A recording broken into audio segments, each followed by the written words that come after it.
आशा करता हूँ कि आप सब बहुत अच्छे होंगे। मेरा नाम है विवेकानंद मौर्य। स्टडी इंग्लिश 2.5 में आपका बहुत बहुत स्वागत है।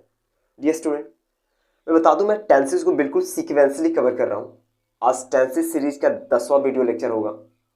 इसके जस्ट पिछले वीडियो में हमने डिस्कस किया था कि फ्यूचर इंडेफिनिट टेंस क्या होता है, और आज डिस्कस करने वाले हैं फ्यूचर कंटिन्यूअस टेंस के बारे में। तो विदाउट टाइम वेस्ट की स्टार्ट करते हैं आज की सीरीज को।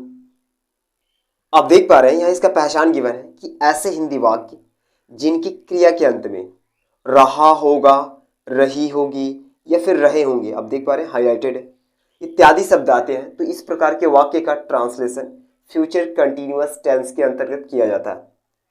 बात करें इसके हेल्पिंग वर्ब्स की, तो आप देख पा रहे हैं गिवन है कि शैल या फिर विल के बाद हम बी का यूज करेंगे, यानी शैल बी या फिर विल बी।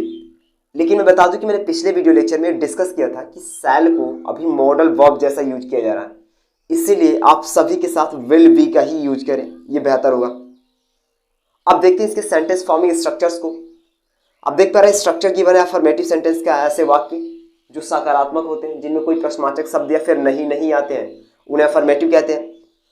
पहले इसका सब्जेक्ट लिखेंगे, फिर हेल्पिंग वर्ब विल बी का यूज करेंगे, उसके बाद वर्ब का फर्स्ट फॉर्म, उसमें आईएनजी पुट करेंगे, उसके बाद उसका ऑब्जेक्ट। एग्जाम्पल से समझते हैं। आप देख पा रहे हैं एग्जाम्पल गिवन है, वो विद्यालय जा रही होगी। यहाँ सेंटेंस के एंड में रहा होगा, रही होगी, आप देख पा रहे हैं रही होगी गिवन है, यानी ये फ्यूचर कंटिन्यूअस टेंस का सेंटेंस है। ट्रांसलेशन होगा इसका, सब्जेक्ट है वो यानी सी, हेल्पिंग वर्ब यूज हुआ है विल बी, जाना को अंग्रेजी में गो कहते हैं, आईएनजी पुट हुआ है अकॉर्डिंग टू स्ट्रक्चर, तो आप देख पा रहे गोइंग हो गया, एक्सट्रीमली सॉरी, दो गोइंग हो गया यहाँ पर, एक ये मिसिंग है। तो गोइंग और कहाँ, स्कूल, टू स्कूल, तो she will be going to school, ये इसका ट्रांसलेशन होगा। नेक्स्ट स्ट्रक्चर है नेगेटिव सेंटेंस का, यानी ऐसे वाक्य जिनमें नहीं गिवन होता है, कोई प्रश्नवाचक शब्द तो नहीं आते हैं, परंतु नहीं गिवन होता है, नहीं दिया रहता है।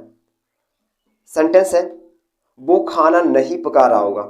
एक मिनट पहले स्ट्रक्चर को डिस्कस कर लेते हैं। इसके स्ट्रक्चर है पहले सब्जेक्ट, फिर विल, आप देख पा रहे हैं बीच में नॉट का यूज करेंगे, फिर बी लगाएंगे, यानी विल फिर नॉट बी, वर्ब का फर्स्ट फॉर्म आईएनजी, उसके बाद उसका ऑब्जेक्ट। एग्जाम्पल है वो खाना नहीं पका रहा होगा, अंत में रहा होगा आया है, यानी फ्यूचर कंटिन्यूअस टेंस का सेंटेंस है। ट्रांसलेशन होगा, सब्जेक्ट है वो यानी ही, हेल्पिंग वर्ब विल, फिर आप देख पा रहे हैं नॉट, उसके बाद बी का यूज हुआ है, यानी अकॉर्डिंग टू स्ट्रक्चर, पहले सब्जेक्ट फिर विल फिर नॉट बी।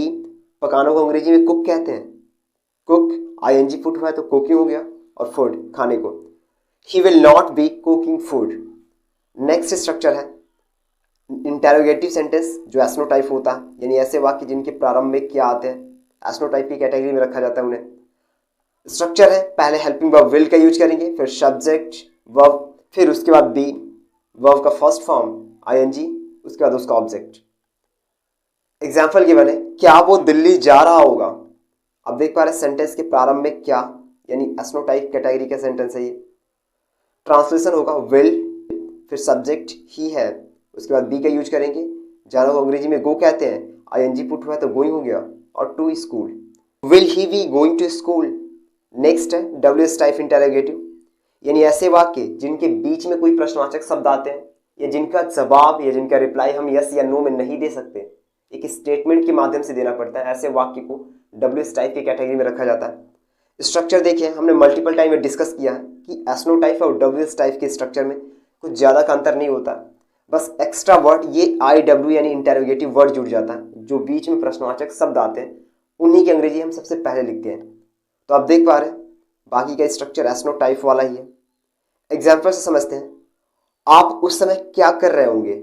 आप देख पा रहे हैं सेंटेंस के बीच में आया है क्या, यानी इसी की अंग्रेजी हम सबसे पहले लिखेंगे अकॉर्डिंग टू स्ट्रक्चर।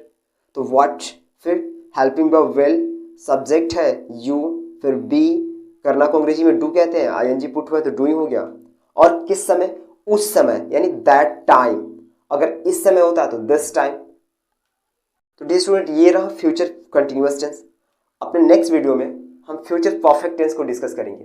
हालांकि मैं बता दूं कि जैसे हमने पास्ट परफेक्ट टेंस को डिस्कस किया था like a complex sentence, same वैसा ही फ्यूचर परफेक्ट टेंस भी एक कॉम्प्लेक्स सेंटेंस जैसा ही यूज किया जाता है। तो अपने नेक्स्ट पार्ट में उसको डिस्कस करेंगे। तब तक के लिए आज के लिए इतना ही, मिलता है नेक्स्ट वीडियो में। Signing off.